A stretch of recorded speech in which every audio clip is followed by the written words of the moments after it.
Rumah aku tak renovate langsung, tapi orang ingat aku dah keluar ribu-ribu. Aku cuma tambah satu benda ni je. Tiba-tiba rumah nampak macam level lain bila malam.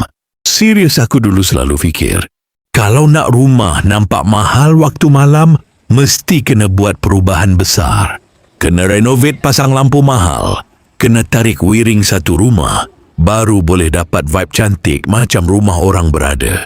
Tapi hakikatnya, ramai antara kita sebenarnya ada satu persamaan yang sama. Kita nak rumah nampak ada aura, nampak naik level.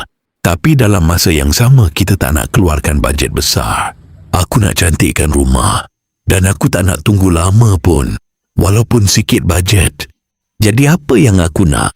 Siang rumah memang dah nampak cantik, tapi bila malam nak lagi menyerlah. Kawasan luar terang, porch nampak menarik. Suasana pun meriah macam rumah sentiasa berpenghuni.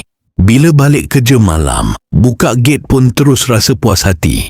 Dalam hati memang jelas, rumah aku memang nampak luar biasa bila malam.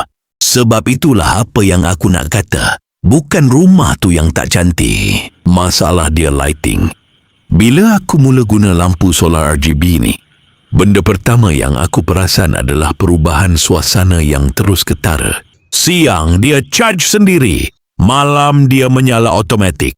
Tak perlu tarik wiring, tak perlu tebuk dinding, tak perlu pening kepala fikir nak sambung elektrik dari dalam rumah. Pasang je kat dinding atau tiang, terus boleh guna. Dan bila malam tiba, memang lain macam. Kawasan yang dulu gelap terus jadi terang dan lebih hidup. Bila tukar warna ikut mood, terus nampak vibe yang berbeza.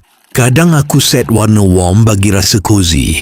Kadang tukar warna lain untuk suasana lebih santai atau meriah. Dari luar rumah pun dah nampak ada feel.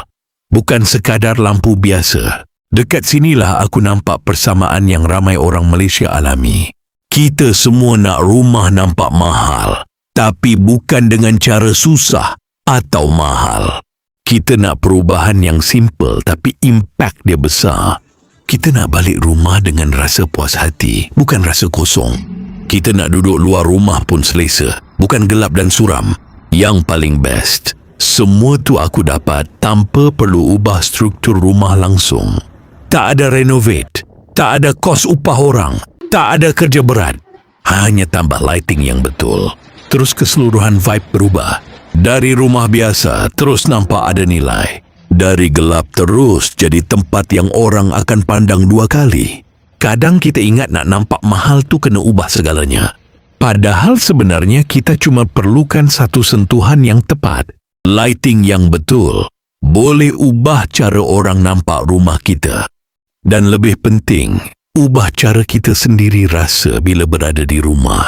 Kalau kau pun ada persamaan yang sama, nak rumah nampak lebih hidup tanpa keluarkan bajet besar, ini memang penyelesaian paling masuk akal. Tak perlu tunggu kaya, tak perlu tunggu renovate. Pasang je dan biar rumah kau berubah sendiri bila malam. Kalau nak rasa sendiri perbezaan tu, segeralah check out sekarang sebelum stok lampu RGB solar ni makin laju habis.